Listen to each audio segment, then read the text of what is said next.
Hola, te saluda Beverly, hoy contestando una pregunta que he recibido a lo largo de varios mensajitos de damitas principalmente que están enfrentando el proceso del divorcio.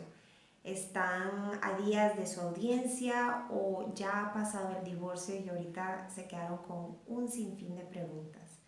La pregunta de hoy es: ¿cómo enfrento el divorcio? Y una de las razones principales por la cual Dios puso el testimonio de nosotros en el canal de Inspira fue para inspirar a todo aquel en la situación cualquiera que se encontrara a regresar al propósito que Dios tiene para sus vidas. Y es aquí donde desmentimos muchas de las ideas incorrectas que llegamos a pensar acerca de Dios cuando nos encontramos en una crisis. Preguntas como las que tú que estás enfrentando un divorcio a lo mejor te estás haciendo. ¿Será que no fui lo suficientemente obediente? ¿Será que no tuve la suficiente fe como para que Dios evitara esto? Y a ti, mujer, a ti, varón, quien se está haciendo esas preguntas, pues solamente en tu lugar secreto Dios te las va a poder contestar. Pero si en tu corazón existe aún ese granito de mostaza que nos habla la Biblia, suficiente para hacer que la montaña se mueva, yo hoy quiero compartirte este mensaje.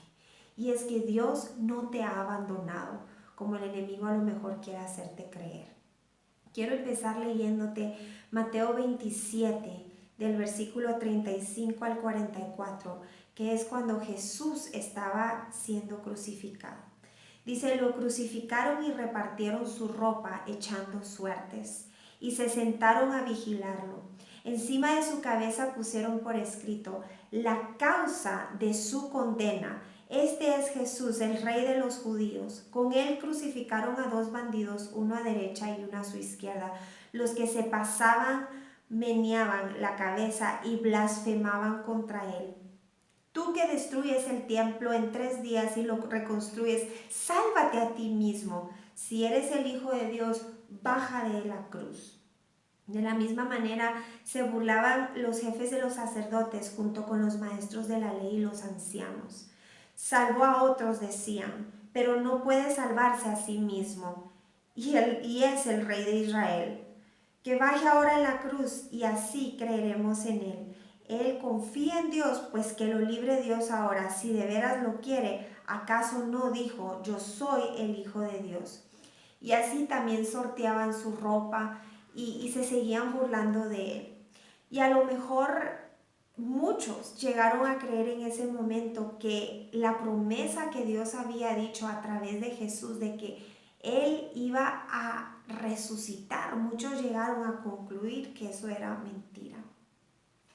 Yo no sé cómo tú te puedas sentir hoy, pero yo recuerdo cuando nosotros perdimos nuestras casas, cuando perdimos bienes, cuando perdimos muchísimas cosas, incluyendo la esperanza, en donde yo sentía como todo el mundo nos miraba diciendo: y esta era la que creía en el matrimonio, y esta era la que servía en retiros y servía en la célula con su esposo, y ahora ni siquiera ellos mismos se han podido venir a salvar.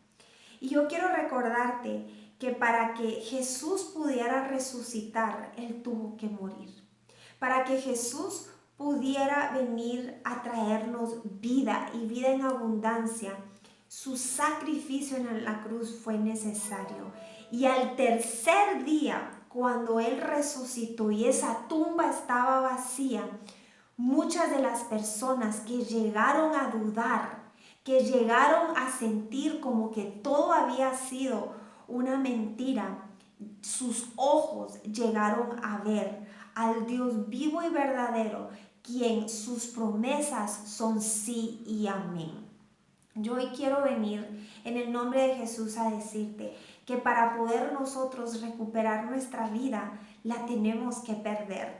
La palabra de Dios dice en Marcos 8, del 31 en adelante, donde Jesús les estaba enseñando a sus discípulos que debían padecer muchas cosas y ser rechazados, era necesario, y después iba a venir la resurrección en el tercer día.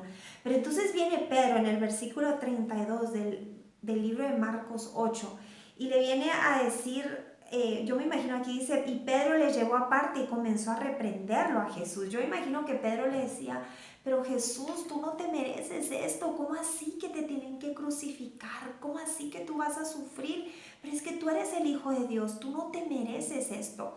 Y mira la respuesta sabia de Jesús. En el versículo 33 dice, mas él volviéndose y mirando a sus discípulos, o sea Jesús, reprendió a Pedro y le dijo, quítate delante de mí, Satanás, porque no tienes en mente las cosas de Dios, sino la de los hombres. Muchos a lo mejor están, tú no te mereces esta humillación, o sea, mira, ya se está divorciando de ti, porque tú sigues creyendo en que tu matrimonio va a volver a vivir, porque tú sigues creyendo en esa promesa, Dios te lo está quitando de tu camino porque tú te mereces algo mejor. Y hoy en el nombre de Jesús yo te vengo a recordar que esto no se trata de ti, esto no se trata de tu historia, de tus expectativas, de lo que tú sientes que es justo para tu vida. Esto se trata del plan de Dios para tu vida. Y aún aquellas circunstancias que Él no deseó que tú pasaras, que Él no planeó para tu vida, pero que a raíz de diversas circunstancias llegamos ahí a tocar fondo, Dios tiene un plan para resucitarte a ti y a tu matrimonio. Pero primero, dice la palabra de Dios, seguimos leyendo aquí en Marcos 8:34, le dijo, si alguno quiere venir en pos de mí, niéguese a sí mismo, tome su cruz y sígame, porque el que quiera salvar su vida, porque el que quiera salvar su matrimonio, lo perderá, la perderá. Pero el que pierda su vida por causa de mí y del Evangelio, la salvará. En mi caso, fue necesario que yo pasara por el valle de huesos secos, por un valle de tinieblas, para que todo aquello que me estaba esclavizando, los temores más grandes que yo tenía, las incertidumbres, las inseguridades, mi vieja naturaleza que tenía falta de perdón, que tenía heridas que yo no había llevado a los pies de Jesús, que habían creado en mí una falsa personalidad. Todo aquello, mis deseos egoístas, mi agenda, cuando yo fui sumergida en el horno de fuego, ahí donde yo sentía que yo iba a morir, donde yo le decía, Padre, pero yo soy tu hija amada, ¿por qué es que me estás abandonando? Era cuando Dios más me tenía en el hueco de su mano, en donde Él en sus manos preciosas de alfarero estaba quitando todas esas impurezas que no dejaban que el oro que Él había creado para mi vida resplandeciera como el oro más puro y el más fino. Fue en el horno de fuego en donde yo morí a través de la mano preciosa de mi amado celestial a mi vieja naturaleza. Y aún yo sigo siendo purificada por Él día a día. Esto no se trataba de mí. Esto no se trataba de cuán malo era lo que yo estaba pasando, sino cuánto Dios me amaba, que Él no quería que yo siguiera siendo esclava de mis temores más grandes. Y es por eso que Job, lo que más temió, Él enfrentó, porque Dios pagó un precio altísimo por ti y por mí, para que no seamos esclavos de Egipto, donde Él mismo nos sacó, esclavos de temores, esclavos de comportamientos lejos del diseño perfecto que Dios tiene para nuestras vidas. Es cuando nosotros permitimos ser crucificados a nuestros deseos carnales, a morir a nuestra vieja naturaleza, que entonces podemos resucitar junto con Cristo Jesús. Quiero decirte en Apocalipsis 3:18, dice, por tanto yo te aconsejo que de mí compres oro refinado en fuego. Hay un precio que pagar para poder disfrutar de ese refinamiento, para que seas rico y vestiduras blancas para vestirte. Dios no quiere que nosotros lleguemos a Él con una vestidura manchada. Él quiere que su novia, que su más precioso tesoro, llegue a Él purificada. Dice, y que no se descubra la vergüenza de tu desnudez, y unge tus ojos con colirio para que veas. Es a través de nosotros morir y resucitar junto con Cristo que nuestros ojos son abiertos. Que esto no se trata de mí, sino se trata del plan maravilloso que Dios tiene para nuestras vidas. Un plan de bien y no de mal. Dice la palabra en Romanos 8:17, y si hijos, también herederos, herederos de Dios y coherederos con Cristo, si es que padecemos juntamente con Él, Romanos 8:17, para que juntamente con Él seamos glorificados. Dios quiere que disfrutemos junto a Él el gozo de la gloria que nos espera junto a su lado. Pero para ello es necesario que padezcamos por un tiempo temporal. Lo que tú hoy estás pasando no va a durar para siempre. A la tormenta se le acaba el agua. Y aquello que a lo mejor tu esposo, tu cónyuge, pensó que le iba a traer felicidad, el divorciarse de ti, Dios lo ha permitido para que ese cónyuge vea que eso no es lo que trae felicidad. En el desierto que yo atravesé, en medio del horno de fuego que yo sentí que me iba a matar, ahí donde yo no me explicaba cómo Dios estaba permitiendo todo esto en mi vida, se secaron uno a uno esos pozos rotos y vacíos a los cuales yo corría. Esos pozos en donde yo encontraba una satisfacción temporal, mi esposo, mis hijos, el materialismo, las distracciones de este mundo. Cuando cada uno de esos pozos fue seco y yo ya no encontré más a mi esposo, cuando yo me di cuenta que mis hijos eran una herencia preciosa que Dios me había dado para cuidar, pero para no convertirlos en ídolos, para llenar esos vacíos. Cuando yo me di cuenta que mi trabajo era una bendición, pero no era un ídolo en donde yo me iba a refugiar para poder quitarme ese dolor. Cuando todos esos pozos se secaron, me quedó uno nada más. El único que contenía agua en una fuente viva. Y ese pozo era mi Padre Celestial. Cuando todos me hicieron falta, cuando nada me llegaba a satisfacer, fue Él en medio de ese horno que me enseñó que lo único que yo necesitaba y lo único que yo quería en lo más profundo de mi alma era Él. Cuando todas esas distracciones, cuando esos temores más grandes fueron enfrentados de la mano del preciosísimo Espíritu Santo, yo entendí, esto no se trata de mí, esto se trata de Dios, quien día a día me está atrayendo a Él, para que yo pueda vivir en la libertad, para que yo pueda vivir en la libertad de saber, ya no soy la que vive, ya no es Beverly la que vive, sino es Cristo quien vive en mí. Y ahora esa vida nueva, después de haber estado muerta, después de resucitar en Jesús, es la que me permite venir a reciclar mi dolor y compartírtelo con el mayor de los gozos que el Señor me ha dado. Porque los insultos, porque los comentarios que recibimos en este canal ya no me vienen a afectar.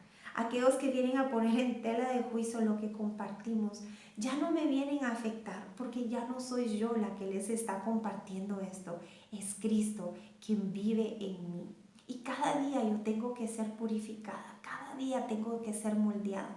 Pero ahora en vez de yo decir, Señor, ¿será que es porque yo no fui lo suficientemente obediente o no tuve la suficiente fe o a lo mejor me has abandonado? Mi primera pregunta es, Dios, ¿qué es lo que me estás tratando de decir? ¿Qué estás tratando de llamar mi atención? ¿Qué es aquello que aún yo no he muerto? Que tú quieres que yo muera para poder gozarme en esta gloria que tú quieres compartir conmigo como heredera, como coheredera con Cristo Jesús. ¿Qué es eso que ahora me está causando dolor? Que tú quieres que yo me amolde a ti. ¿Cuál es tu agenda, mi amado celestial? Porque yo sé ahora que yo puedo confiar en Él, aunque yo ande en valles oscuros y tenebrosos, yo sé que Él es Él quien infunde en mí esa esperanza, esa seguridad que yo encontré en medio del morir y resucitar junto a Jesucristo. Un divorcio no es un punto final. Un divorcio no es el punto final de Dios. Y a lo mejor tú te puedes estar preguntando, pero ¿por qué hay matrimonios que se restauraron antes de llegar a este punto? ¿Por qué hay matrimonios que no tuvieron que pasar por esta humillación pública, el de tener que dividir nuestros bienes, el pasar por nuestros hijos a una custodia compartida, que ahora dependemos de un juez? Y yo no tengo la respuesta, al igual que no sé por qué Lázaro fue resucitado después de 4 días versus Jesús en el tercer día. No lo sé. Lo que sí sé es que tenemos un Dios sumamente comprometido a traer de lo que más vino a destruirnos una gloria que no se comparará a ese dolor que tú experimentaste. Y a través de tu historia muchos vendrán y creerán que el Dios que permitió que su Hijo fuera crucificado fue el mismo Dios que nos trajo una salvación eterna a través de su resurrección. A lo mejor hoy no entiendas por qué todo parece estar muerto y sin esperanza, pero es Dios mismo quien enfrente de todos los que pusieron a prueba tu fe y en lo que tú hoy crees y decides seguir creyendo, va a ser el mismo Dios de ayer, el Dios que hoy vive, quien va a escribir esa historia para que no solo tú y tu esposo vean lo que Él es capaz de hacer en su poder, sino aquellos a tu alrededor, quienes no creyeron, pero que también creerán. Tu historia está en las manos de Dios. Déjate llevar por el curso por el cual Él te está llevando. No seas como Rispa, quien en 2 de Samuel 21:10 dice que después de que sus familiares fueron muertos, ella vino y dice que los envolvió en una tela y desde el principio hasta el fin del día no dejó que ninguna ave del cielo se posase sobre ellos. Rispa tenía a sus familiares muertos entre sus brazos y ella se encargaba de que ninguna ave viniera a sentarse sobre ellos. Deja lo que está muerto en este momento, déjalo en las manos de Dios, porque Él es el único quien podrá venir a resucitar y a formar ese valle de huesos secos que hoy tú ves en un ejército para su gloria, honra y poder. Te mando un fuertísimo abrazo y hasta la siguiente pregunta.